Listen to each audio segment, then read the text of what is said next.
जो दूसरी पार्टी के लोग हैं वो भी एक आरोप लगा रहे हैं आपके ऊपर कि आखिर चुनाव के ही समय क्यों समाज सेवा आपको दिखने लगी। दोस्तों, आज हमारे साथ बात करने के लिए समाज सेवी हरगोविंद गुप्ता जी हैं, जिनसे हम बात करेंगे कुछ उनके बारे में और कुछ महाराजपुर विधानसभा के बारे में। गुप्ता जी, सबसे पहले तो हमारे न्यूज चैनल में आपका बहुत बहुत स्वागत है।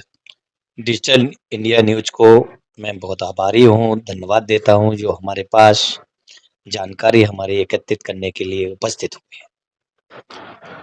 सबसे पहले तो हम आपसे केवल एक छोटा सा प्रश्न यही जानना चाहेंगे कि अभी आप कुछ दिन पहले तक बिल्डिंगें वगैरह बनाते रहे, फिर अचानक राजनीति और समाज सेवा में आने का क्या लक्ष्य है? मैंने जब से होश संभाला है जी। मैं समाज सेवा, लोगों का सहयोग, जी। कंस्ट्रक्शन के माध्यम से, बिजनेस के माध्यम से, समाज के माध्यम से बराबर करता चला आ रहा हूँ। आज ही नया पैटर्न नहीं है, जी। उस समय हम अप्रत्यक्ष रूप से थे, आप लोगों के सामने आज थोड़ा प्रत्यक्ष रूप से दिख रहे हैं। जी जी। अगर अपन महाराजपुर विधानसभा की सबसे पहले बात करें तो जो आपकी तैयारियां दिख रही हैं, उन तैयारियों से ऐसा लग रहा है कहीं ना कहीं आपको कोई ना कोई ऊपर से इशारा मिला है। इसमें कितनी सच्चाई है? मेरा भाव जी। काम करने का रहा है, जी। काम कर रहा हूँ, काम करता रहूंगा। ऐसी हमारी मनोदशा नहीं है कि हमको पॉलिटिक्स में जाना है, पॉलिटिक्स करना है, समाज सेवा करना है और समाज सेवा करता चला जा रहा हूँ। रहा निश्चित तौर से पार्टी का बात, तो बीजेपी पार्टी से हमेशा आदर्शों से मैं जुड़ा रहा हूँ और जुड़ा रहूंगा। उसी आदर्शों के तहत मैं कार्य कर रहा हूँ। आपका कहना स्पष्ट है कि महाराजपुर विधानसभा से कहीं ना कहीं आपकी तैयारी है भाजपा से। मैं फिर कह रहा हूँ कि मैं बराबर अपनी जनता के साथ जाकर के जी। उनके भाव समझ रहा हूँ, जी। उनका साथ दे रहा हूँ, उनके सहयोग कर रहा हूँ और वो कर रहा हूँ, करता रहूंगा।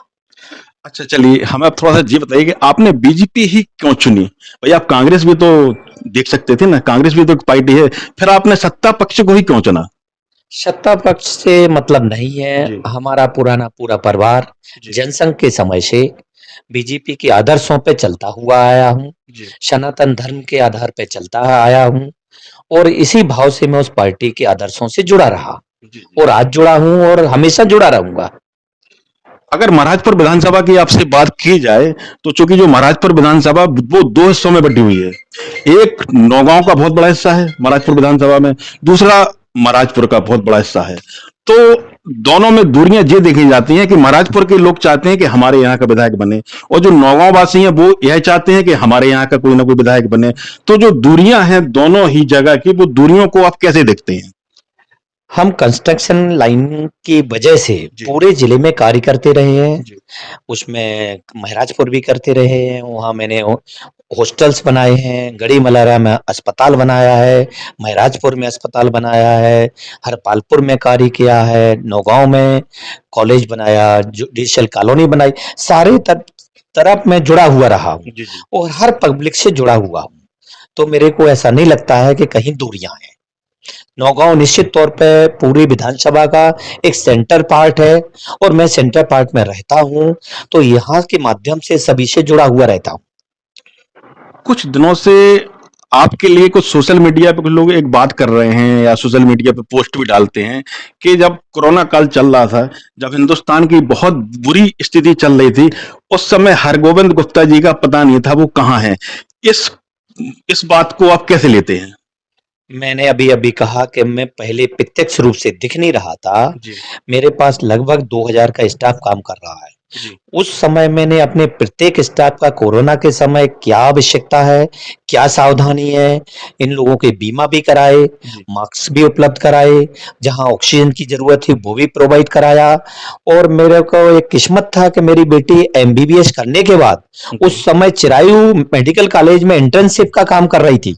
तो वो भी कोरोना काल में लोग पेशेंट का इलाज के साथ-साथ सहयोग कर रही थी। तो वो अस्पताल से और लोकल से और अपने स्टाफ से हम बराबर कनेक्ट रहे और जहाँ भी भोपाल के अंदर बेड उपलब्ध हुए, आवश्यकता, उसमें मैंने सभी का पूर्ण सहयोग किया। लेकिन मैं लोकल लोगों को प्रत्यक्ष रूप से नज़र नहीं आया और लेकिन मैं कोरोना काल में बराबर काम करता रहा। जो दूसरी पार्टी के लोग हैं वो भी एक आरोप लगा रहे हैं आपके ऊपर कि आखिर चुनाव के ही समय क्यों समाज सेवा आपको दिखने लगी। माननीय मुख्यमंत्री जी ने, गवर्नमेंट ने हमें बापू डिग्री कॉलेज का जन भागीदारी अध्यक्ष बनाया। जी। उसके तहत मैंने समिति बनाई, कॉलेज का काम करना शुरू किया, लोगों से जुड़ाव हुआ, तो प्रत्यक्ष रूप से मैंने अपनी सहभागिता बढ़ा दी है। इसलिए लोगों को ऐसा लग रहा है कि मैं चुनाव की वजह से आया, जी। ऐसा नहीं है। जी, जी। सेवा करता रहा हूँ, कर रहा हूँ, करता रहूँगा। अगर भाजपा आपको टिकट देती है महाराजपुर विधानसभा से, तो आपके आपके दिमाग में ऐसा कौन-सा वो चल रहा है कि हाँ, महाराजपुर में ये चीज़ नहीं होना चाहिए? चूँकि आप सिविल से इंजीनियरिंग भी आप किए हुए हैं, तो कहीं न कहीं इसका जो बेनिफिट है, वो महाराजपुर की जनता को कहाँ मिलेगा? निश्चित तौर पे हम अपने पढ़ाई का, जी। अपने 30 साल की मेहनत का जो भी भरपूर उपयोग होगा, वो निश्चित तौर पे करेंगे। जगह-जगह जाकर के जो भी आवश्यकताएँ हैं, उनको एकत्रित करेंगे, आगे माँग रखेंगे। उसमें जहाँ भी जो जैसा सरकार से बनेगा, उसकी उपलब्धता देखेंगे और आगे बढ़ेंगे। अभी आप चूँकि महाराजपुर विधानसभा में हर जगह जा रहे हैं, सारे लोगों से आप मिल रहे हैं, तो अभी आपके सामने महाराजपुर विधानसभा में क्या-क्या समस्या आ रही हैं किसानों की, ग्रामीणों की या महिलाओं की? आपको ऐसा लग रहा है कि हाँ, ये समस्याएँ हैं वास्तव में महाराजपुर विधानसभा में? सबसे बड़ी समस्या हमारे देश में, प्रदेश में और हमारे महाराजपुर विधानसभा में जी। बेरोजगारी की समस्या है। जी, जी। जितने भी हमारी युवा शक्ति है, वो हमारे नौगांव और आसपास के एरिया में जी। पढ़ी लिखी युवा शक्ति है और वो उसे काम की तलाश में है। लेकिन निश्चित तौर पे हमारे एरिया में रोजगार की कमी है, जी। उद्योग धंधे कम हैं, जी। इंडस्ट्रियल एरिया नहीं है। तो कोशिश करेंगे कि हमारा छतरपुर जिला इंडस्ट्रियल एरिया की तरफ कैसे जाए, जी। रोजगार उपलब्ध कैसे हों, जी।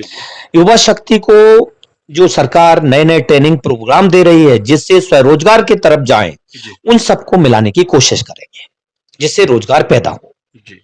दूसरी समस्या हमारी है किसान की। जी। किसान के लिए पानी की समस्या जाती है, किसान के लिए कई बार प्राकृतिक आपदा आ जाती है, बेचारा साल भर खेती करता है और लास्ट में फसल नुकसान हो जाती है। जी। तो सरकार हर चीज पे ध्यान दे रही है, कोऑर्डिनेशन कर रही है कि किसान का सहयोग हो, युवा शक्ति के लिए उपयुक्ता हो, स्वास्थ्य की सुविधाएं दे रही हैं, नए-नए अस्पताल बना रहे हैं। अभी हमारे नौगांव भी बनने वाला अस्पताल है, छतरपुर में भी बनने वाला है मेडिकल कॉलेज। ये सारी सुविधाएं सरकार कर रही है। अगर पार्टी आप पे विश्वास करती है, भाजपा, तो जो भाजपा में महाराजपुर में सीनियर सीनियर जो नेता हैं, वो कहीं न कहीं रुष्ट हो सकते हैं आपसे, तो आप उन्हें कैसे मनाएँगे? सारे सीनियर नेता हमारे अग्रणी हैं, जी। हमारे सम्माननीय हैं। पार्टी उनको आगे लाती है, हम उनके साथ हैं और जो पार्टी का आदेश होगा, उसी के आदेश के अनुसार हमको चलना है और निश्चित तौर पे सारे सम्मानीय लोग पार्टी के लिए सब लोग मिल कर के काम करेंगे। अगर किसी कारणवश से महाराजपुर विधानसभा से आपको टिकट नहीं मिलता है, तो क्या राजनीति और समाज सेवा में आप इसी प्रकार सक्रिय बने रहेंगे आगे? निश्चित तौर पे जैसा हम अभी रोजाना का कार्यक्रम कर रहे हैं सेवा का, वो हमारा निरंतर चलता रहेगा एंड ऑफ लाइफ तक। इसमें किसी प्रकार का सोचने की जरूरत नहीं है। महाराजपुर विधानसभा के लोगों के लिए और महाराजपुर की जनता के लिए आपके अगर दिल में ऐसा ऐसी कोई वो चीज हो कि हाँ अब जी हमारे आने से होना चाहिए या ऐसे कोई सोशल वो हो आपके पास, तो उसके बारे में कुछ बताएं आप हमें। हमारा सबसे पहला मकसद ये रहता है कि सुबह हुआ जी। और शाम तक हमको 15 घंटे कार्य करना है जी। और जिस तरफ मैं लग जाता हूँ, जी। पहले मैंने यहाँ शिक्षक का कार्य किया तो भी मैं 15 घंटे स्टूडेंट को पढ़ाता था और हमारे स्टूडेंट बहुत आगे निकल गए हैं।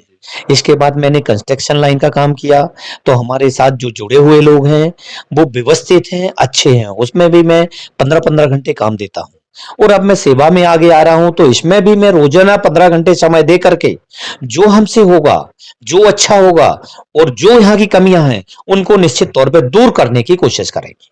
अच्छा, अगर अपन महाराजपुर विधानसभा की बात करें, चूंकि आप महाराजपुर विधानसभा में आप इतने घूम रहे हैं, तो अगर अपन महाराजपुर में नौगांव देखें या महाराजपुर विधानसभा देखें, तो कांग्रेस और भाजपा ने बहुत लंबे समय तक इसमें राज किया है। दोनों ही पार्टियों के विधायक रहे हैं, लेकिन अभी भी महाराजपुर विधानसभा में वो विकास नहीं हुआ है जो होना चाहिए। इसके बारे में क्या कहना चाहेंगे आप?